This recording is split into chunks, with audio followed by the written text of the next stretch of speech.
হেই WhatsApp guys, welcome back once again. বন্ধুরা, আজকের গল্পটা হতে যাচ্ছে ভীষণ রোমাঞ্চকর আর ভয়ঙ্কর। কারণ আজকের এই গল্প কিছু মানুষের যারা সমুদ্রের গভীরে লুকিয়ে থাকা এক ভয়ঙ্কর রহস্যময় গুপ্তধন খুঁজতে বের হয়। আজকের দুনিয়ায় কি সত্যি সমুদ্রে কোনো গুপ্তধন আছে? আসলে কি মানুষ সেটা খুঁজে পেতে পারে? আর শেষ পর্যন্ত কি হয়? এসব জানতে হলে চলুন শুরু করা যাক আজকের গল্প।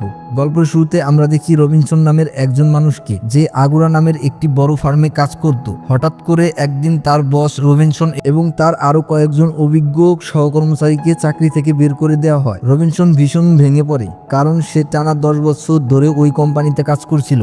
কাজের চাপে সে নিজের পরিবারকেও সময় দিতে পারেনি। তার স্ত্রী তাকে ডিভোর্স দেয় আর তার একটি ছোট সন্তান আছে, এখন মায়ের সাথে থাকে। যে কোম্পানির জন্য সে নিজের সবকিছু ত্যাগ করছিল, সেই কোম্পানি আজ তাকে ছুঁড়ে ফেলে দিয়েছে। এতে সে মানসিকভাবে চরম ডিপ্রেশনে চলে যায়। পরের দিন রবিনসন তার দুই বন্ধু এবং ক্রিস্টেন আর ব্ল্যাকের সঙ্গে বসে মদ্যপান করছিল। তারাও এই কোম্পানিতে কাজ করত এবং তাদেরকেও চাকরি থেকে বের করে দেওয়া হয়েছে। ক্রিস্টেন জানায় সে এতটাই হতাশ হয়ে পড়েছে যে তাকে এখন অ্যান্টি ডিপ্রেশন ট্যাবলেট খেতে হচ্ছে। রবিনসনও নিজের ভাঙা সংসার আর ছেলেকে হারানোর গল্প শোনায়। ঠিক তখনই ক্রিস্টেন একটি ভয়ঙ্কর গোপন রহস্য ফাঁস করে। সে জানায় গত বছর সে যখন আগোরার হয়ে কাজ করছিল তখন তাকে ব্ল্যাক সিতে পাঠানো হয়েছিল। ব্ল্যাক সি 5টি দেশের মাঝে অবস্থিত একটি সমুদ্র। সেখানে তারা একটি পুরনো ডুবে যাওয়া জাহাজ খুঁজে পায়, যার গায়ে ছিল হিটলারের চিহ্ন।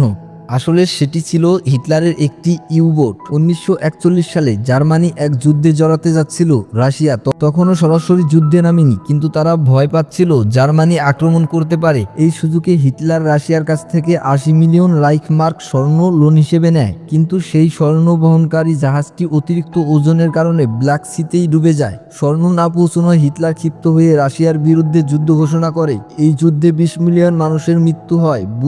যুদ্ধ চলে টানা 4 বছর, কিন্তু সেই স্বর্ণ আজও সমুদ্রের তলায় পড়ে আছে। অনেক বছর পরে কিছু গবেষক সি ইউবোটের অবস্থান খুঁজে পায় এবং জর্জিয়ায় সরকারকে জানায়, কিন্তু ঠিক তখনই জর্জিয়া ও রাশিয়ার মধ্যে যুদ্ধ শুরু হয়।